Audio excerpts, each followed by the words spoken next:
battle also comes from the fact that this battle, the numbers were so huge in terms of the difference. The Muslims were only 3,000, and the non-Muslims were 200,000, according to some reports. 200,000 versus 3,000. That's the largest in Islamic history. A battle like that never happened. It is the Battle of Mu'tah, which occurred in the 8th year after the Hijrah, in the month of Jumad al-Awwal, or Jumad al-Ula, about 3 to 4 months before the conquest of Mecca. This Battle of Mu'tah, right? The Prophet ﷺ, he put Zayd ibn Haritha as the commander. And he mentioned that if Zayd ibn Haritha is killed, Ja'far ibn Abi Talib, the Prophet's cousin, would become the commander. And if Ja'far is killed, Abdullah ibn Rawaha would become the commander. It's as if the Prophet ﷺ is saying that they are all going to get killed, right?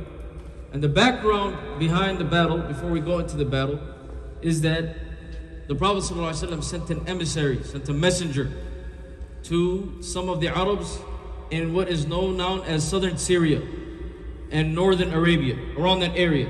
There's an Arab tribe known as the Ghassasina that used to live there. And they were under Byzantine rule.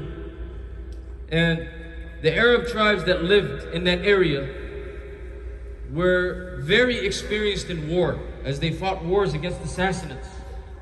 And they were very experienced in modern warfare. Compared to these Bedouin Arabs, all they know is what? Fighting with their swords and spears and arrows. These are organized, advanced military units. So they were no joke. The Prophet ﷺ sent their governor a letter. And they killed the messenger. They killed the messenger. And at that time, we all know the rules. A messenger is not supposed to be killed. This is something that is internationally recognized. You're not supposed to kill a messenger. They ended up killing him.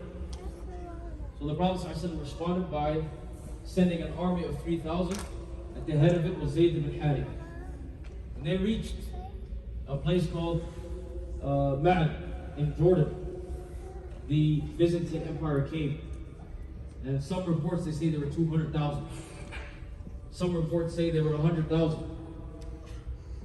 Modern historians are saying it's impossible for the Byzantines to have 200,000 or 100,000 soldiers in that war. Impossible. They look at a few different things. One, they just came off a long, brutal war with the Sassanids, the Persians, that ended up in a truce. But we all know a truce is what? Is only give us some time, we'll give you some time, we'll muster an army, recruit an army, we need some time to heal, and then we're going to come back at it. So they can attack at any time. So how are they going to send their entire army? They say it's impossible for them to have more than 200,000 soldiers at that time. That quick for them to come without recruitment. So modern historians, they say there are about 15,000. Allah knows best. Anything is possible. Because what do we know? We know that the head of the Byzantines, Islam, Caesar, what did he say when the Prophet ﷺ sent him a letter? What did he say to Abu Sufyan? He said, if what you're saying is true and that man is a prophet, they will own this land. They will take over this land. So it's possible that the Arabs were a bigger threat than the Sassanids. And they sent the entire army. Al-Mahim, Allahu A'lam bil Haqiqah. But the early historians, they say there were about 100,000 to 200,000.